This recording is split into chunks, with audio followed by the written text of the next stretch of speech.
কেন ডেকেছো বললে তুমি? শোনো, তাই মনটি আমার বড় চঞ্চল হয়ে উঠেছে, দুঃখে আমার হৃদয়টি ভরে উঠেছে। তাই আমি মনে মনে স্থির করেছি আমি কিছুদিনের জন্য ওই দক্ষিণে বাদুনে বাণিজ্যে যাব। বলো। বুঝতে পেরেছি তুমি কেন যাবে।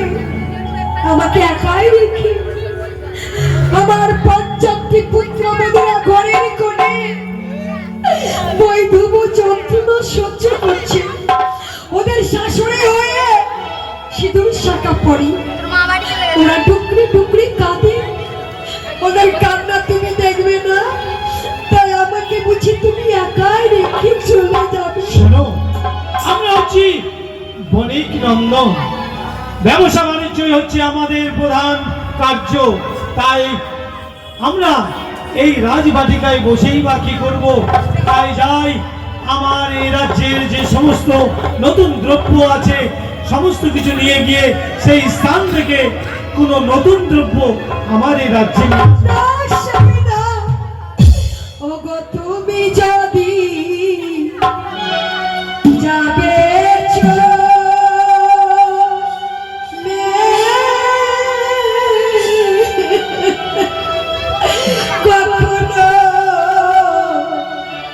আসিবে তুমি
তুমি যদি এইভাবে ক্রন্দন করো জনসলেখা, তাহলে এই শুভযাত্রার পথ যে পিচ্ছিল হয়ে যাবে।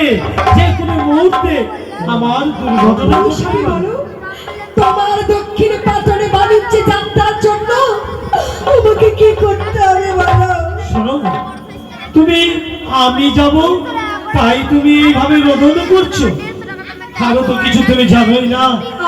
আমি একা যাবো না গো। তাহলে আমি আমার সেই ছোট্ট কোনো প্রাণীকে সাথে করে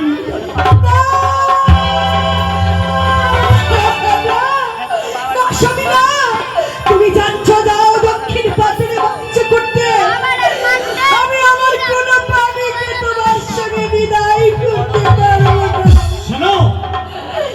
হচ্ছে আমার বণিক নন্দন। যদি তাকে আমি বাণিজ্যে না নিয়ে যাই বা সে যদি বাণিজ্য না শিখতে পারে, হয়তো একদিন অন্য কোন বণিকের হস্তে আমার এই চম্পলা হস্তান্তর হয়ে যাবে। হ্যাঁ। বাড়িতে আমার ছোট বাণিজ্যের সম্বন্ধে কি জ্ঞান হয়েছে তার? কোলাকানি হচ্ছে আমার বুকের পাঁজর, নয়নমণি অঞ্চলে নিধি, বুকে ছাড়া যাবি বাঁচব না গো। বড় হয়ে ব্যবসা কেউ শিখতে পারে না। ছোট থেকে যদি তাকে নিয়ে আমি চলাফেরা করি, হয়তো সে একদিন বড় ব্যবসায়িক হতে পারে। আমি বিদায় দিতে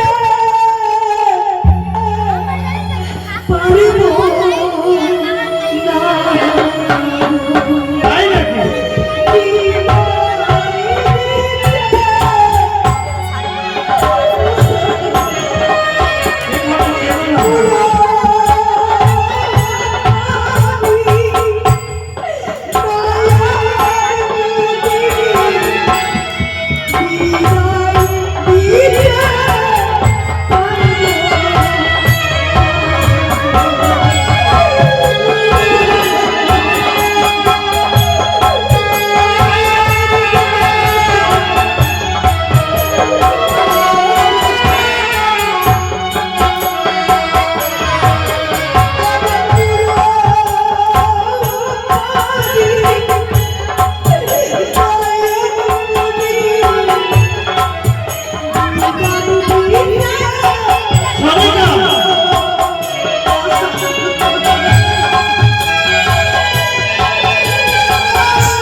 আমার এক কথা 100 কথার সমান। যখন মনে আমার ক্রোধ উঠেছে, আমি ওই দক্ষিণ বাণিজ্যে যাবো তো যাবো। যদি আমার কোনো বাড়ি যেতে চাই, তবেই তুমি তাকে নিয়ে যেতে পারবে। অদূর হতে যেন আমার মায়ের কান্নার আওয়াজ আসছে। বাবা হয়তো কত কথা বলেছে।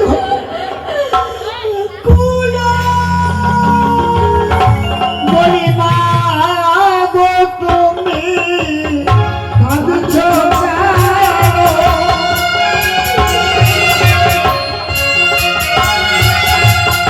মা গো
তুমি কাঁদছো কেন?